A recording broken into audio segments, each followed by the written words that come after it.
अच्छा, आप देखें, अब हम एक और पॉइंट डिस्कस करेंगे। देखें, हमारे पास ये दो वेक्टर हैं ए और बी। जब हम इनकी प्रोडक्ट करेंगे तो वेक्टर हमें सी मिलेगा, सही है।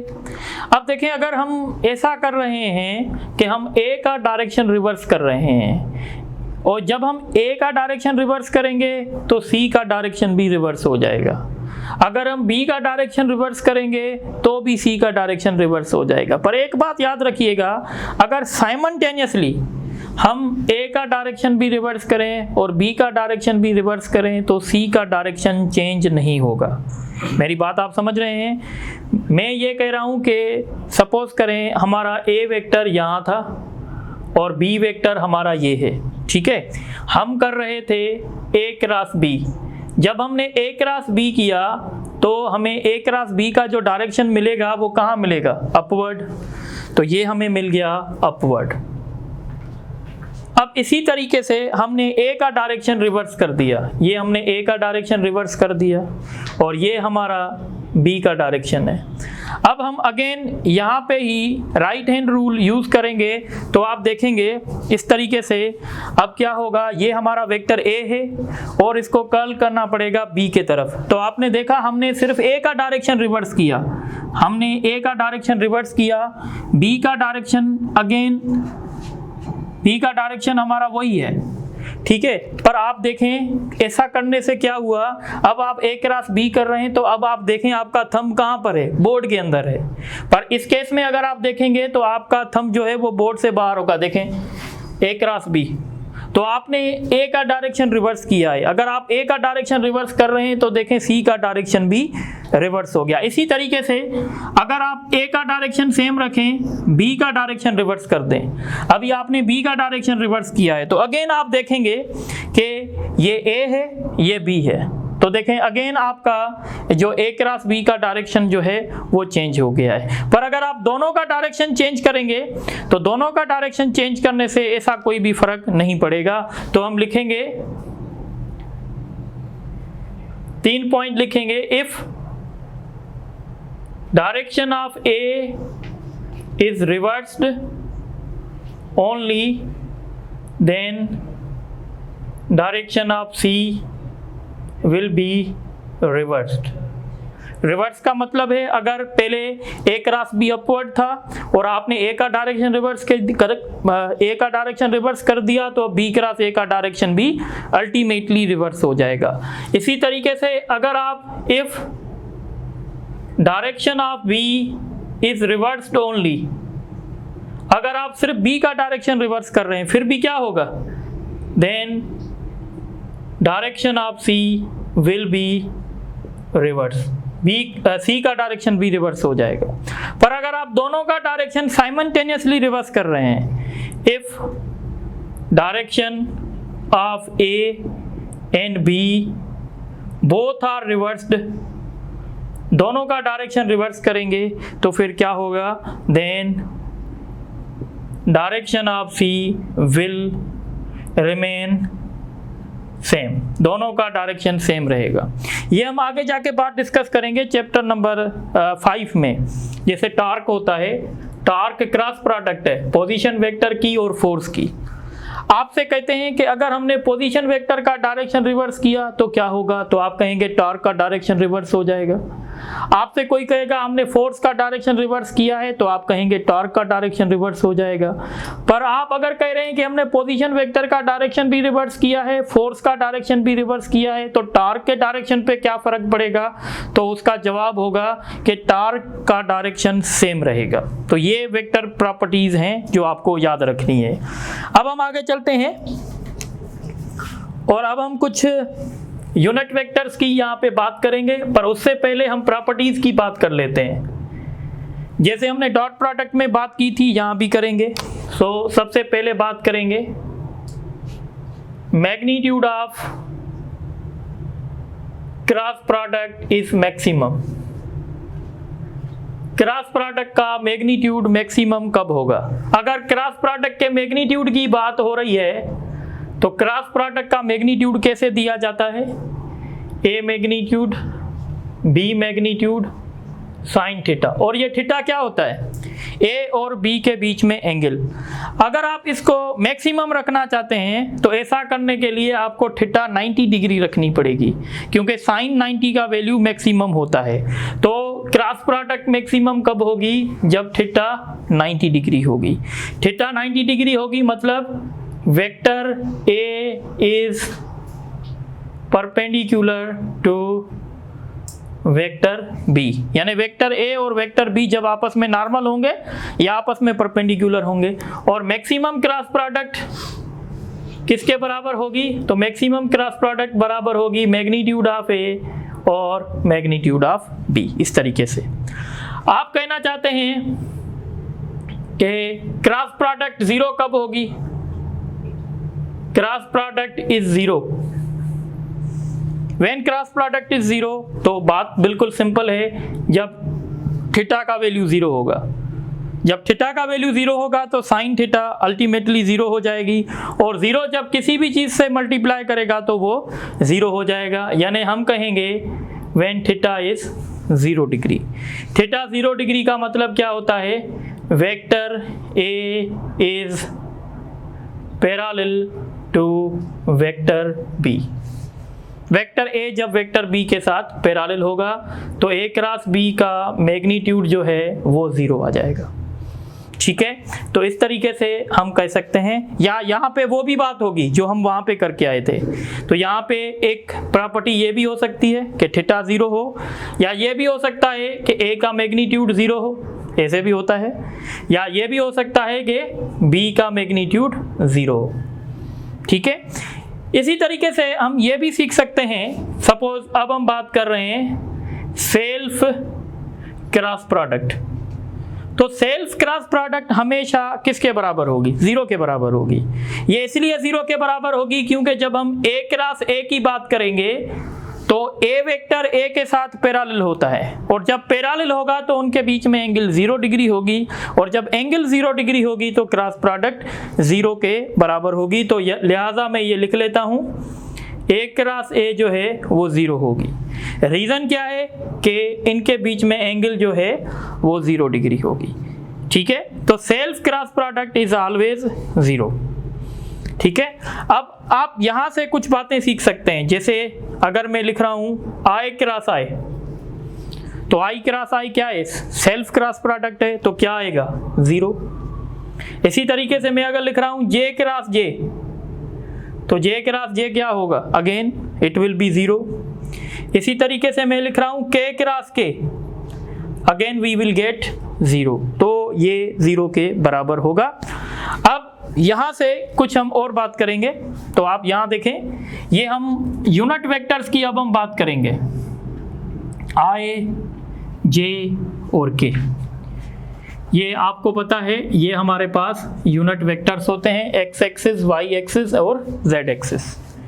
ठीक है, अब आपसे कहते हैं कि आई क्रॉस जे कितना होगा, जे क्रॉस के कितना होगा, और के क्रॉस आई जो है वो कितना होगा। तो हमें इसको समझना पड़ेगा। देखें, आई भी यूनिट वेक्टर है, जे भी यूनिट वेक्टर है। अगर हम आई क्रॉस जे लिखेंगे तो इसका मतलब क्या है, magnitude of I, magnitude of J and angle between I J. तो इनके बीच में एंगल क्या होती है, 90 डिग्री। ठीक है, और इसका मैग्नीट्यूड भी 1 होता है, इसका मैग्नीट्यूड भी 1 होता है, साइन 90 भी 1 के बराबर होती है। और यहाँ पे हमें क्या रखना है, यूनिट वेक्टर। यूनिट वेक्टर ये जो यू कैप है इसका डायरेक्शन कैसा होगा, तो इसका डायरेक्शन ऐसा होगा जो आई के साथ भी परपेंडिकुलर हो और जे के साथ भी परपेंडिकुलर हो। तो आई और जे के साथ परपेंडिकुलर कौन होता है, के होता है। अगर हम इसको फर्दर सॉल्व करेंगे तो आई की जगह क्या रखेंगे 1, जे की जगह क्या रखेंगे 1, साइन 90 की जगह क्या रखेंगे 1, और यू कैप की जगह के आएगा। इसका मतलब है ये के बराबर होगा, यानी I cross J is equal to k, ये हमने प्रूफ कर दिया। इसी तरीके से जब हम j क्रॉस k करेंगे तो यहाँ तक हमें रिजल्ट 1 1 मिलेगा, क्योंकि j और k के बीच में भी एंगल 90 डिग्री होती है। तो j और k के साथ परपेंडिकुलर कौन होगा? i, यानी जो बचेगा वो रिजल्ट होगा। यहाँ पे i और j अपीयर हो गए हैं तो रिजल्ट क्या आने वाला है? k। यहाँ पे j और k अपीयर हो गए हैं तो रिजल्ट क्या आने वाला है? तो रिजल्ट हम कहेंगे i आएगा। इसी तरीके से k क्रॉस i, दोनों अपीयर हो गए हैं तो बाकी मिसिंग कौन है? मिसिंग j है, तो इसका रिजल्ट जो है j आएगा। पर बात इतनी आसान नहीं है जितनी आप समझ रहे हैं, और इतनी मुश्किल भी नहीं है जितने आप समझने वाले हैं। एक बात याद रखनी है, देखें अगर आप क्लॉकवाइज चलेंगे, दो होते हैं तरीके हमारे पास, एक काउंटर क्लॉकवाइज होता है, एक क्लॉकवाइज होता है। काउंटर क्लॉकवाइज मतलब जैसे आपका क्लॉक चलता है, यहाँ क्या होता है क्लॉक में? 12, यहाँ पे 6 होता है, यहाँ पे 9 होता है और यहाँ पे 3 होता है। अगर आप 6 से 9 चलेंगे तो इसका मतलब है आप कैसे चल रहे हैं? क्लॉकवाइज। क्लॉक कैसे चलता है? 6 से 9, 9 से 12, 12 से 3, 3 से 6। अगर आप ऐसे चलेंगे तो इसको कहेंगे क्लॉकवाइज। अगर आप इसके रिवर्स चलेंगे, मतलब आप 6 से 3 चल रहे हैं, फिर 3 से 12, 12 से 9, 9 से 6, तो हम कहेंगे हम काउंटर क्लॉकवाइज चल रहे हैं, यानी क्लॉक के हम बिल्कुल अपोजिट चल रहे हैं। अब याद रखिएगा, जो काउंटर क्लॉकवाइज होगा वो हम लेंगे अपना पॉजिटिव, और जो क्लॉकवाइज होगा उसको हम लेंगे नेगेटिव। अब देखें, अगर मैं लिख रहा हूं, सपोज करें मैं लिख रहा हूं i क्रॉस j, इसका रिजल्ट हमें पता है क्या आने वाला है? k। पर k में अब दो पॉसिबिलिटीज हैं, k प्लस का भी आ सकता है, माइनस का भी आ सकता है। अब डिसाइड कौन करेगा? डिसाइड आप करेंगे, ये आप फौरन बना लेंगे, बना लिया आपने।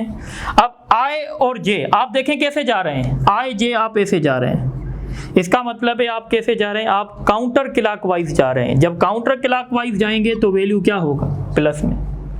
पर अगर आप सपोज करें लिख रहे हैं j क्रॉस i, अब j क्रॉस i आप कैसे जा रहे हैं? आप ऐसे जा रहे हैं, यानी आप क्लॉकवाइज जा रहे हैं। यहाँ पे आपके क्या होते हैं? 3, और ये क्या होते हैं? 6। 3 से 6 जा रहे हैं आप, इसका मतलब है आप क्लॉकवाइज जा रहे हैं। जब क्लॉकवाइज जाएंगे तो आपका वैल्यू माइनस में आएगा, ठीक है। इसी तरीके से मैं लिख रहा हूं, सपोज करो k क्रॉस j, भाई इसका रिजल्ट i आएगा, मिसिंग i है। अब वो i प्लस में आएगा या माइनस में आएगा? अब हम देखेंगे कि कंडीशन क्या है। तो देखें इस डायग्राम को, हम j क्रॉस k जा रहे हैं, यानी हम 3 से 12 जा रहे हैं। इसका मतलब है हम कैसे जा रहे हैं? क्लॉकवाइज या काउंटर क्लॉकवाइज? तो हम जा रहे हैं क्लॉकवाइज। जब हम क्लॉकवाइज जाएंगे तो हमारा वैल्यू जो है वो नेगेटिव आएगा। तो I think it is very simple. इसी तरीके से अगर मैं लिखता हूँ i cross k, i cross k आप देखें, i क्रॉस j आप ऐसे जा रहे हैं, i क्रॉस j आप ऐसे जा रहे हैं, तो इसका मतलब क्या हुआ? अच्छा सॉरी, ये मैंने थोड़ा सा k क्रॉस i है, मैंने मतलब सही बताया है, पर डायग्राम ये k क्रॉस i मतलब ऐसे है। मतलब आप कैसे जा रहे हैं?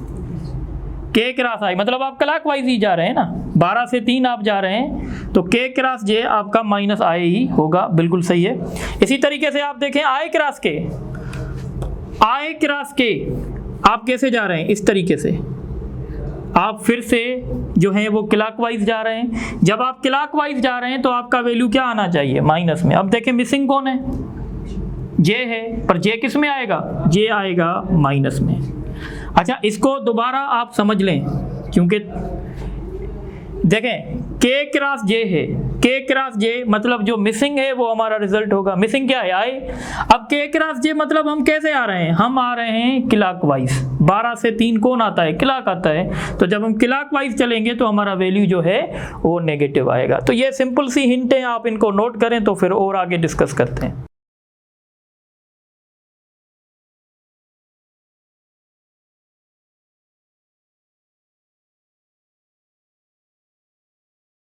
अच्छा, आप देखें, अब हम सिंपल सी बात पे आते हैं और हम एक और बात डिस्कस करेंगे।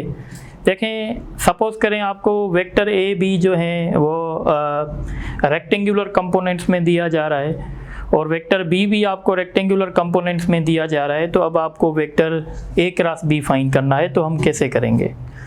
तो देखें, अगर वेक्टर ए जो है वो क्या कहते हैं इसको, ए एक्स आई, ए वाई जे और ए जेड के, यानी in terms of rectangular components हैं। इसी तरीके से वेक्टर बी, बी एक्स आई, बी वाई जे और बी जेड के है, और आपको ये बोला जा रहा है कि भाई ए क्रॉस बी फाइंड करें। तो ए क्रॉस बी हम कैसे फाइंड करेंगे? इसके लिए हम डिटर्मिनेंट निकालेंगे। अब आप कहेंगे सर डिटर्मिनेंट क्या है? तो आपने अगर मैट्रिक क्लास पढ़ा होगा तो आप डिटर्मिनेंट को जानते होंगे, पर अगर आपने मैट्रिक क्लास आपने पढ़ा है पर अभी आपको याद नहीं है तो कोई इश्यू नहीं है, मैं एक हिंट दे दूंगा। आप क्या करेंगे, यहाँ पे आई, जे और के लिख लेंगे, ठीक है। अब सबसे पहले आप देखेंगे कि आप क्या सॉल्व कर रहे हैं, क्या आप ए क्रॉस बी कर रहे हैं या बी क्रॉस ए कर रहे हैं। तो आपने देखा आप ए क्रॉस बी कर रहे हैं, तो सबसे पहले आप ए के कंपोनेंट्स लिखेंगे। जो एक्स कंपोनेंट होगा वो आई के नीचे आएगा, जो वाई कंपोनेंट होगा वो जे के नीचे आएगा, जो जेड कंपोनेंट होगा वो के नीचे आएगा। यहाँ आएगा आपका ए एक्स, यहाँ आएगा ए वाई और यहाँ आएगा ए जेड। अब इसके नीचे आप फिर b लिखेंगे, तो सेम मेथड से B X, B Y, B Z. यहाँ तक बात समझ में आ गई। पर जब आप b क्रॉस a लिखेंगे तो पहले आप b लिखेंगे, बाद में a लिखेंगे, ठीक है।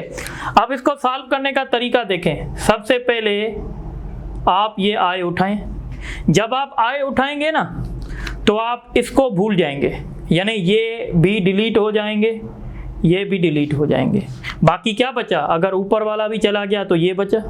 अब इनको आपस में मल्टीप्लाई करेंगे, यानी क्या होगा, ए वाई मल्टीप्लाई करेगा बी जेड के साथ और बीच में साइन होगी माइनस की, और फिर बी वाई मल्टीप्लाई करेगा ए जेड के साथ, या ए जेड मल्टीप्लाई करेगा बी वाई के साथ। तो आप ऐसे भी लिख सकते हैं, A Z multiplied by B Y. ये वेक्टर ए क्रॉस बी का कौन सा कंपोनेंट बन गया है? ये एक्स कंपोनेंट बन गया है। लाजमी है वेक्टर सी भी, सी जो बनेगा, जो ए क्रॉस बी बनेगा वो वेक्टर होगा ना, तो उस वेक्टर के पास भी कंपोनेंट्स होंगे, X component, Y component, Z. ये आपने क्या बना दिया है? ये आपने एक्स कंपोनेंट बनाया। एक्स कंपोनेंट क्यों? क्योंकि यहाँ पे आई अपीयर हो रहा है। इसी तरीके से अब आप यहाँ पे माइनस जे लिखेंगे। क्या लिखेंगे? माइनस जे। जब आपने जे उठाया ना, अब आप इसको भूल जाएंगे। अब आप ऐसे समझेंगे ये है ही नहीं। जब ये नहीं है तो ए एक्स किसके साथ मल्टीप्लाई करेगा? डायगोनल्स पे मल्टीप्लाई होगी, यानी ए एक्स मल्टीप्लाई करेगा बी जेड के साथ, और बीच में किसकी साइन आएगी? माइनस की साइन। और इसी तरीके से ए जेड मल्टीप्लाई करेगा बी एक्स के साथ। इस तरीके से ये बन जाएगा। अब आप लास्ट में के उठाएंगे, जब प्लस में उठाएंगे, आई प्लस में, जे माइनस में, वो फिर के प्लस में। अब जब आप के उठाएंगे तो किसको भूल जाएंगे? इसको। जब आप इसको भूल जाएंगे तो ए एक्स मल्टीप्लाई करेगा बी वाई के साथ, तो आप लिखेंगे A X multiplied by B Y, बीच में क्या देंगे? माइनस की साइन। जब आप माइनस की साइन देंगे तो ए एक्स बी वाई से मल्टीप्लाई हो गया। अब क्या होने वाला है? A X multiplied by B Y, अब A Y multiplied by B X. तो ये आपका ए क्रॉस बी बन गया है। ये ए क्रॉस बी का क्या बना है? X component. ये क्या बना है? Y component. ये क्या बना है? Z component. अच्छा देखें, आपके बुक में डिफरेंट वे से लिखा गया है। अब डिफरेंट वे से कैसे लिखा गया है बात समझें। देखें, मैं क्या कर रहा हूं, इसको सेम रख रहा हूं, इसको मैंने सेम रखा है। ये जो माइनस है ना, ये माइनस में अंदर मल्टीप्लाई कर रहा हूं। जब ये वाली माइनस में अंदर मल्टीप्लाई करूंगा तो ये जो माइनस का होगा प्लस में हो जाएगा, और जो प्लस का होगा वो माइनस में हो जाएगा। यानी अगर मैं प्लस जे लिखूंगा जैसे बुक में लिखा हुआ है, तो बुक में लिखा हुआ है तो आप ऐसे समझेंगे कि सर ने हमें गलत बता दिया है। मैं गलत नहीं बता रहा, मैं आपको करेक्ट कर रहा हूं। हम देखेंगे कैसे। माइनस है तो माइनस अगर अंदर मल्टीप्लाई करेगा तो प्लस वाले को माइनस कर देगा और माइनस वाले को प्लस। तो अब ये किसका बन गया? प्लस का। प्लस का तो इसको पहले लिखते हैं, AZBX, और ये किसका बन गया है, माइनस का, तो इसको लिखेंगे AXBZ और प्लस के, इसको मैं सेम लिखूंगा। ये मेथड बन गया। अब ये कौन सा वेक्टर का कंपोनेंट हुआ, x, ये कौन सा हुआ भाई, y, और ये कौन सा हुआ, z कंपोनेंट। तो इस तरीके से हमने समझ लिया कि ये ऐसे हो सकता है। अब एक बात आप याद रखें, सपोज करें हमारा वेक्टर a है और हमारे वेक्टर a में आप सपोज करें z कंपोनेंट नहीं है। कौन सा कंपोनेंट नहीं है, z नहीं है। और वेक्टर b में हमारा जो है वो i कंपोनेंट नहीं है। ठीक है, तो अब क्या होगा, अब वेक्टर c में बताएं कौन सा कंपोनेंट होगा। तो वेक्टर c में कौन सा कंपोनेंट होगा ये आप लोगों को यानी बताना है। तो आप देख सकते हैं कि जब इसमें कौन सा कंपोनेंट नहीं है, z, और इसमें कौन सा कंपोनेंट नहीं है, x, पर वेक्टर c में ऐसे नहीं होगा। वेक्टर c में क्या होगा, तीनों कंपोनेंट्स होंगे। वो हम इंशाल्लाह आगे जाके डिस्कस करेंगे। बहरहाल अभी आप ये नोट करते हैं, ठीक है, ये नोट करें तो फिर हम इनको आगे डिस्कस करते हैं। अच्छा, अब हम डिस्कस करेंगे कि हमारे पास दो पोजीशन वेक्टर दिए जाएं तो उनकी हम क्रॉस प्रोडक्ट कैसे करेंगे। So cross product of two position vectors R1 and R2 making angles θ1 and θ2 with positive x-axis। ठीक है, अब हमारे पास दो पोजीशन वेक्टर हैं, ठीक है, और वो दो पोजीशन वेक्टर x एक्सिस के साथ सपोज करें एक एंगल बना रहे हैं। जैसे हमारे पास एक पोजीशन वेक्टर है R1 और ये एंगल बना रहा है सपोज करें θ1, और हमारे पास ये दूसरा पोजीशन वेक्टर है, इसका नाम है R2 और ये पॉजिटिव x एक्सिस के साथ एंगल बना रहा है θ2, और हमें कहा गया है कि भाई क्रॉस प्रोडक्ट इनकी फाइंड करें, इनकी क्रॉस प्रोडक्ट का मैग्नीट्यूड फाइंड करें। तो हम मैग्नीट्यूड कैसे फाइंड करेंगे। अब स्टूडेंट कुछ कंफ्यूज होते हैं, यहाँ पे तो दो एंगल दी जा रही हैं, तो अब हम क्या करेंगे, हम यहाँ पे लिखेंगे magnitude of R1 magnitude of R2 जैसे फार्मूला है। अब हम क्या करते हैं, क्रॉस प्रोडक्ट में एंगल लेते हैं, किसके बीच में, R1 और R2 के बीच में। तो जब हम R1 और R2 के बीच में एंगल निकालेंगे तो हम यहाँ लिखेंगे साइन θ2 माइनस θ1। तो ये फार्मूला है जिस फार्मूले से हम दो पोजीशन वेक्टर की क्रॉस प्रोडक्ट फाइंड कर सकते हैं। ठीक है, तो इस फार्मूले से हम क्रॉस प्रोडक्ट फाइंड कर सकते हैं। अब हमारा जो नेक्स्ट फेज होगा, अब हम डिस्कस करेंगे कि इन पे MCQs जो हैं वो कैसे आ सकते हैं। तो मैं यहाँ पे क्वेश्चन लिख रहा हूँ, if A cross B is equal to C, if A cross B is equal to C, then which of following is correct?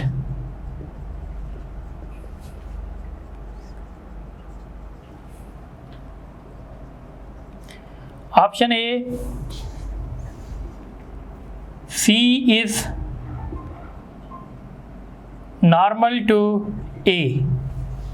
Option B, C is normal to B. Option C, C is parallel to B. Option D, both A and B. ठीक है, तो अब आपको बताया गया है if A cross B is equal to C, then which of the following is correct? इनमें से कौन सा सही है। तो आपको पता है यानी C वेक्टर जो है वो A क्रॉस B से मिल रहा है, इसका मतलब है C A के साथ भी परपेंडिकुलर मींस नॉर्मल होगा और C B के साथ भी नॉर्मल होगा। तो इसका सही ऑप्शन होगा A भी सही है, B भी सही है, इसलिए D ऑप्शन जो है वो सही होगा। इसी तरीके से दूसरा क्वेश्चन है, the cross product of two vectors is maximum. The cross product of two vectors